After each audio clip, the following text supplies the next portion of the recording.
नमस्कार दोस्तों, आप सभी पर माँ का आशीर्वाद और बजरंगबली की कृपा सदैव बनी रहे। 90% या शायद 95% लोग ऐसे हैं जिनकी भक्ति के केंद्र में एक ही बात सर्कुलेट करती है, वो ये है कि माँ को क्या खास चढ़ाएं जिससे माँ खुश हो जाएं, हमारे बिगड़े काम बन जाएं, कौन सा मंत्र कौन सा पाठ करें। और इसमें कोई शक नहीं कि आप लोग वाकई बहुत प्रयास करते हो, जी तोड़ प्रयास करते हो, बहुत सारे मंत्रों का जप कर रहे हो, बहुत से विधि विधान उपाय कर रहे हो माँ को प्रसन्न करने के लिए। लेकिन सच मानिए, सिर्फ भाव समर्पित करने होते हैं माँ को, आपके काम पहले दिन से बनने शुरू हो जाएंगे। अब आप लोग कहेंगे कि हम तो भाव के साथ ही माँ की पूजा करते हैं, झूठे भाव से करते नहीं, दिन भर नाम जप करते हैं उनका।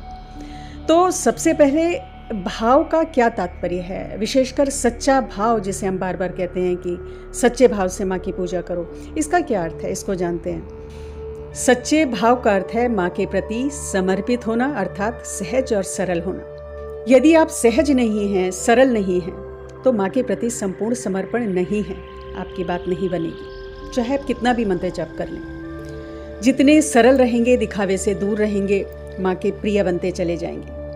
ये सत्य है कि आज का जो ये युग है, भौतिकता का, दिखावे का युग है। सहज होना, सरल होना, जैसे आप हैं वैसे ही रहना, ये सबसे बड़ी तपस्या है। और यही तपस्या आपकी माँ देखती है। अगर ये तपस्या आप कर लेते हैं तो बहुत बड़े अनुष्ठान करने की आवश्यकता नहीं है, सिर्फ एक माला मंत्र जप आप करेंगे, उसी से काम बनने लगेंगे। अब आप देखिए, आदिशक्ति माँ पार्वती ने अपना वर किसे चुना? भगवान शिव को।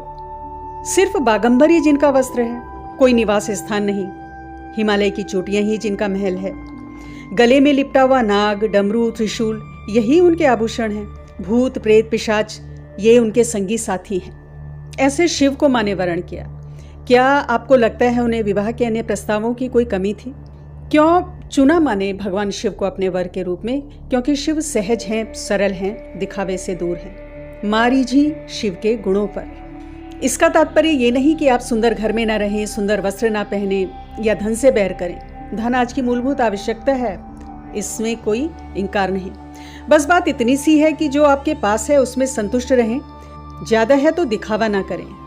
इस धन का प्रयोग आप किसी को नीचा दिखाने में तो नहीं कर रहे, बस इतना सा ध्यान रखना है। और यदि कम है तो हीन भावना मन में ना पालें। अपने आप को अंदर से सजाएं, क्योंकि माँ आपके आंतरिक गुणों पर रीझती है, बाहरी दिखावे पर नहीं। आत्मा पर बोझ बन जाए कोई भी ऐसी चीज ना करें। जब सुदामा भगवान कृष्ण से मिलने गए, बहुत निर्धन थे, फटे वस्त्र, नंगे पांव द्वारिका पहुंचे।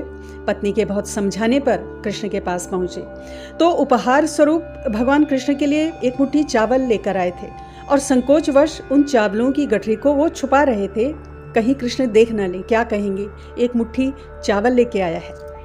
लेकिन कृष्ण ने सुदामा को अपने सिंहासन पर बैठाया, अपने आंसुओं से उनके पैर धोए, और जिन चावलों को सुदामा कृष्ण से छुपा रहे थे, उन चावलों को छीनकर प्रेम पूर्वक खा लिया।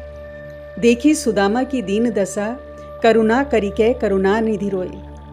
पानी परात को हाथ छुयो नहीं, नैनन के जलसों पग धोए। भगवान का प्रेम आपके लिए निष्काम होता है। वो किसी चीज की उम्मीद नहीं करते अपने भक्तों से, सिर्फ भाव चाहते हैं, समर्पण चाहते हैं अंदर से। वो इंसानों की तरह भौतिकतावादी नहीं है। और यहाँ देखिए संकोच सुदामा का कि उन्होंने कृष्ण से कुछ मांगा नहीं, वो घर लौट आए, लेकिन भगवान ने उन्हें बिना मांगे सब कुछ दे दिया। तो ईश्वर आपकी हर जरूरत को समझता है, जानता है। ऐसा नहीं है कि आप उनसे रोज एक ही चीज कई बार मांगोगे तो आपको दे देंगे, या उनसे जरूरत की चीज नहीं मांगोगे तो वो नहीं देंगे। वो सर्वज्ञ हैं, सर्वत्र हैं, सब जानते हैं। और एक चीज और समझनी है कि माँ सिर्फ मंदिरों में और मूर्तियों में नहीं है, हर जीव में भगवान का वास है। आप जिस शक्ति की उपासना कर रहे हो वो शक्ति सबके अंदर है। और यदि आप अहंकार वश किसी का अपमान कर रहे हो, निरादर कर रहे हो, तो उस सर्वोच्च शक्ति का निरादर कर रहे हो, उस परमात्मा का निरादर कर रहे हो। और ध्यान रहे, अहंकार एक ऐसा रक्त बीज है जो हम सब के अंदर घुसा है। थोड़ा सा इसे छूट मिल जाए तो सिर उठाता है, और आपकी सुबह की पूजा, ध्यान, साधना, जो भी कमाई आपने की है उसे खा जाता है। और इस रक्त बीज की ये विशेषता है कि जितना दबाओगे उतना ही बढ़ता चला जाएगा। एक बूंद जमीन पर गिरेगी तो हजारों रक्त बीज पैदा हो जाएंगे, यही इसकी विशेषता है। क्योंकि रक्त बीज को तो यही वरदान था कि उसकी एक बूंद से अनेकों रक्त बीज पैदा होंगे। तब माँ काली ने उसे समूल नष्ट करने के लिए उसका सारा रक्त अपनी जिह्वा पर समेट लिया था। तो अपने अंदर के रक्त बीज को यदि मारना है तो माँ की शरण में रहें। परमात्मा के जिस भी स्वरूप से आप जुड़े हैं उनकी शरण में रहें, उनसे डिवाइन गाइडेंस के लिए प्रार्थना करें, अपने विकारों को मिटाने के लिए प्रार्थना करें। बस यही सच्चे भाव जब आप परमात्मा को, माँ को समर्पित करते हो तो माँ आपको साक्षात दिखाई देगी, उनकी कृपा आप अवश्य अनुभव करेंगे। आज की वीडियो में इतना ही दोस्तों, अगली वीडियो में बहुत जल्द मिलती हूँ। तब तक के लिए अपना ध्यान रखें, स्वस्थ रहें, खुश रहें, मस्त रहें। जय माता दी, जय बजरंगबली।